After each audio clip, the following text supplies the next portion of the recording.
Hi, everybody. Diana here at Heartfelt Creative. Welcome to this week's episode of Good Gadgets.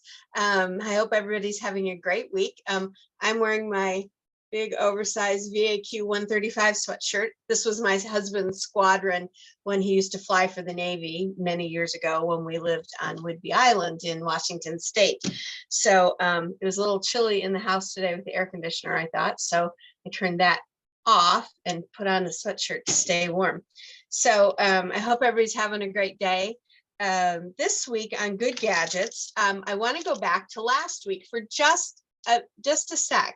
Last week I told you about all the different marking pens, and I said there was one that was air erasable, but that I didn't have it. The situation there was, excuse me, I've got something hair in my eye. The situation there is that I thought I had one, but I had ordered it and it had not come through yet. That what was going on. So over the weekend, I got a call that it had come in. So I went to pick it up.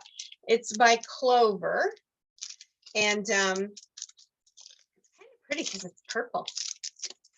Let's see, here it is. And this end has a very thin, can you see that? Well, there, that's pretty good. A thin, fine line. And then I still am not sure because there is this on the other end, and I don't, oh, that might erase. I don't know. Let's see here what it says. Of course, I can't read because these instructions are too small. Let me see. There's paper instructions in here too. I can get them undone. They did a little experiment yesterday that I'm going to tell you about. Always remove markings before ironing. Fabric to remove. Wash again. Yeah, this is a little small to read, but there's another point, a clear side to this. And I bet it's to try and remove it, but I'm not positive. But it comes with written instructions. If you can read something that tiny, good for you. But the side that I wanted to show you really was this purple side. So yesterday I did a little experiment. I'm going to flip the camera over now. So here is the little test piece. Let me bring this down. A little test piece that we did last week and some of the different markings and all on it. Well, I don't know if you can see right here. Actually, let me turn it so you could read it. So I've written some times here. You can barely see the tiniest little bit of a purple mark right there. And this is, I started it at 110 yesterday. And by the time, let me see, by the time 9 o'clock last night ran around, it was so light that I could barely see it. So from 1 in the afternoon to 9 in the evening, so that's 8 hours, this pretty much disappeared. But remember, this is air erasable. So if you use something like this, I thought maybe you had to have your project done within just a couple of hours, but you've got, I would say you have a good 6 to 8 hours to get your project done. So if you're going to mark something, a quilt on during the morning and do it the next day, your markings, I'm afraid, are going to be gone. But let me show you what it actually looks like when you mark with it. That's how dark the line, well, let me hold it up a little bit. You can't see it great under this camera even, but let me just tell you, that's a really bright purple line. And so I'll see now, what time is it? It's about 20 of noon today. So I'll see, that one will probably be gone again by this evening. But that's the air erasable pen. That's the very last one that I meant to show you last week, but I didn't have it yet. But now I do. So this week, I thought we would talk about another little category of tools, of which there are several. And then I have one other, like kind of a specialty, a really specialty item for people who do machine embroidery. So stay tuned at the end for that quick piece. So what I have here is, this is a mug rug that I finished, but I need to turn it inside out. So what do I need? If you ever do any of my videos or class, I always say, time to get out the pokey tool. And so in that category, there are ball pointed tools that look like this. There are ball pointed tools that are double ended. And then there are these items. I think we call this as a Hera marker. And there's this. I've always called these bone markers because they look like bone to me. Don't know. And this one, right? So I'm going to turn the camera over and I'm going to show you how they're used. And I'm going to tell you a little bit about which ones I like the best. Okay, so here is my little mug rug that's turned inside out. So of course, the first thing I always do is let me bring this camera here. There we go. I always get my finger up into a corner and I push it through, but it's still like inside a little bit. So it needs to have that corner poked out. So here is a single ball pointed turner, and this is the RNK turning tool. I'll give you some information, a link about this in the description below. So when I get that in here, it just really, I can really push my corners out. I can really get into my sides if I need to as well. Like I can just drag it right down that seam, get myself a nice flat seam. That way, when I go to press that, it's going to be super nice and flat. So that's my single one. That's by RNK. Here's the other one that's similar. This one is by OESD. And I'll give you information on this as well. And this is double-sided. Now I'm going to bring the RNK in here because in all honesty, what I have between the two of these is a small ball point, a large ball point, and this one is right in the middle. So it's kind of like Papa Bear, Mama Bear, and Baby Bear of turning tool point sizes. But the reason I really love these, and I really love this one with the larger ball point on it, and I'll turn my other corner here, is that these ball points don't break through your fabric or your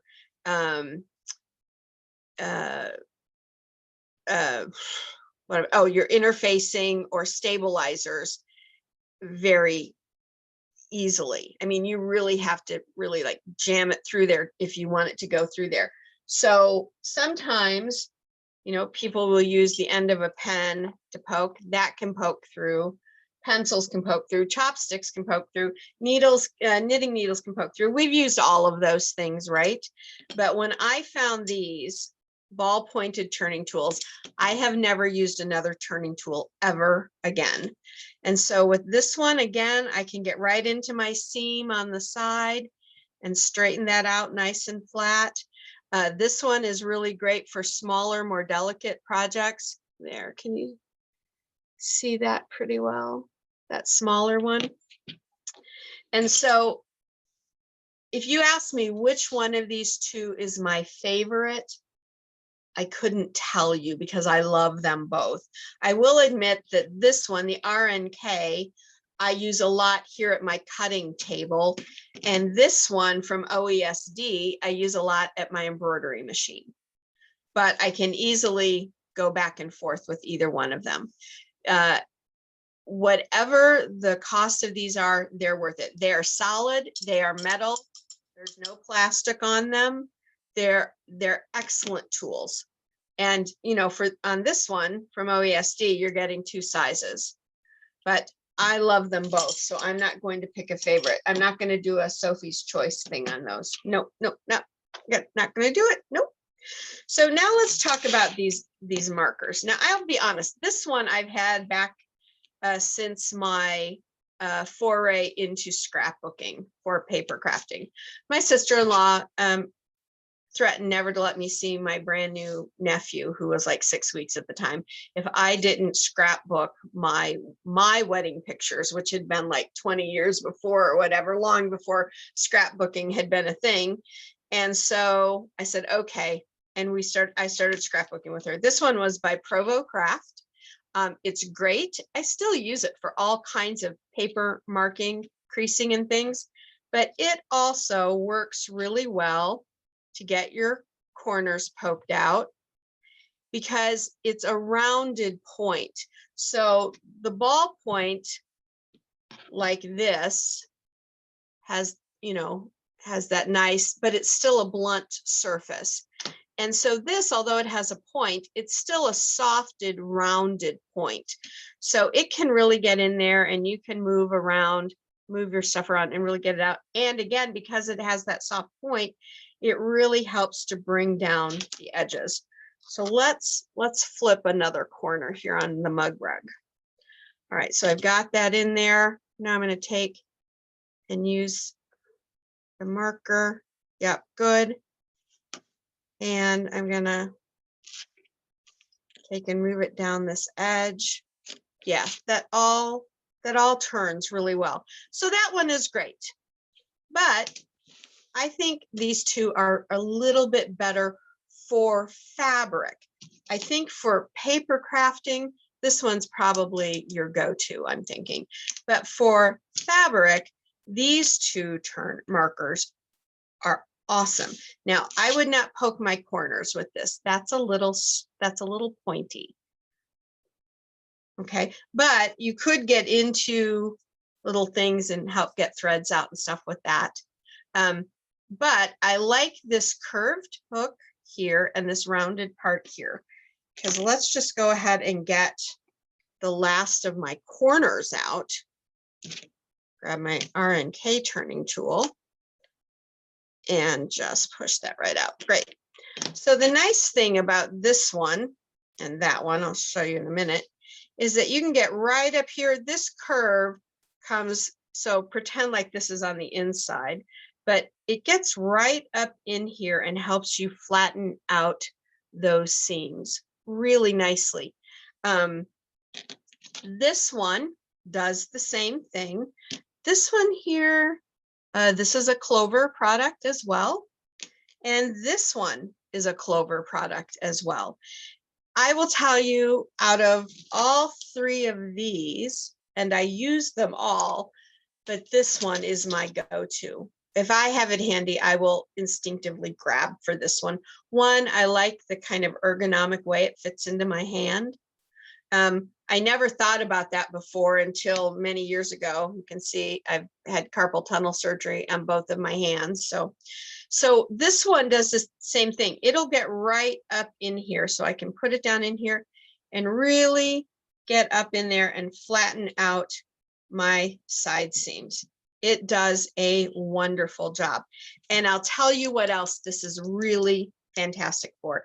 If you do interfacing applique, if you've taken one of my interfacing applique classes, or if you are in my applique club, you know how much I love this, because this can just get right in when you're turning that interfacing, get your seam nice and soft and flat, and allow that turn. It just allows your piece of applique to look beautiful. So here, I'll show you the front of my little Happy at Home. This was done by Christine Connor of Amelie Scott Designs. It was a free design on her website way back at the beginning of the shutdowns from COVID.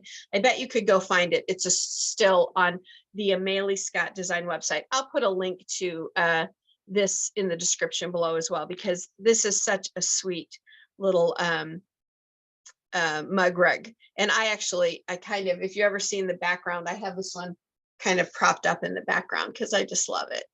So, and that was a free pattern from Christine. So I'm guessing you can probably still get it. I'll check that out, but I'll give you the link to her website as well. So let me flip the camera back over. So those are the turning tools that I wanted to talk to you about today. Either one of these for sure if you had to pick one of these, I would pick this one. This is by Clover. This is RNK, and this is OESD. And like I said, I'll put all that information in the description, and along with the stuff for that mug rug. Now, the other kind of quick little specific piece for embroiderers that I wanted to show you today and talk to you about is something called a pigtail. Yeah, this one's from OESD as well. This is the packaging. This was $10.99, and the other one I'm going to show you was about $6, I think, through Amazon. What is a pigtail? It's a techie thing, guys. This is a pigtail. This is the OESD one. You can kind of see right down there, OESD. What it's for is you plug this part of the USB into the USB port on your embroidery machine, and it keeps you from constantly taking USB sticks in and out of your machine and weakening that port in the machine. I don't know if this is true, but someone told me they had to pay $600 to have the USB port in their embroidery machine replaced. I don't know if that was true or an urban legend, but I know this. I don't want to have to take my machine in and even pay a couple $100 to have that replaced, because if I do, I'm without my machine for however long it takes to get it. So I heard about doing this idea maybe a year or so ago. And so I found this one on Amazon. It's about, from tip to tip, let's see, 2, 3, 4, 5, 6, 7, 8, 9, 10, 11, 12, 14, 15, 16, 17, 18. It's 19 inches from tip to tip. It's a little bit long, but it was the shortest one that I found online. Because a lot of them were like 2 and 3 feet long, because you can use these on computers and things. So what you do is you plug the one end into the machine, so you're not constantly taking things in and out. And then the other end is a port for the USB sticks. So one, it's quicker and easier just to have, I know my port on my machine is around the side. I never can remember which way do I flip it to get it to go in properly. But with this right there down by my machine, because it comes around, the cord brings it around, then I can just bring my USBs in and out really easily. So I always have loved this since I started using it. My friend Susie in the UK actually introduced me to this concept. And then, it's been a couple of weeks now, I found this one from OESD called the Pigtail at my local fabric and machine shop. And it is made specifically for your embroidery machine. It says, protect and extend the life of your machine's USB port, makes it easier to access and switch out USBs, durable cord design for extended use. This one of the main reasons I love it, it's 6 inches long. So it plugs in, and this still comes around enough where it's easy for me to get it and put my USBs in and out. Whereas this one was a little bit longer. But if I never had found this, I would use this one all day long. So if you can't find this, you can certainly find one like this on Amazon. You might be able to order these directly from the OESD website. I'll look that up and put that in the description too, because this one, I always like things that are specifically made for my machine if I can get them. And so that is a pigtail. So I call them all pigtails now. I don't know that that's what this is called, but that's what I call it. That's what this is called. So that's why I call them. It's kind of a cute name. So for machine embroiderers, this idea is great, and it could save you a huge maintenance fee on your machine, because I'm sure that over time, as much as we have to take USBs in and out, I can see you easily wearing out the receptacle, the port in your machine, like over a long time. I'm just not willing to test that theory. So for $10 or $6, I I feel more, I feel like my machine is safer with this. That's all. So pigtails and whole group. It's like pickup sticks over here. Turning tools. That is this week's Good Gadgets. So join me next week for another episode of Good Gadgets, where I'll have more things for us to look at and figure out and try to see if they work for us as advertised or not. I hope everyone has a great week. Again, I'll put all that information down in the description so you can look those things up for yourself if you like. Please don't forget to follow me here on YouTube if you like these videos.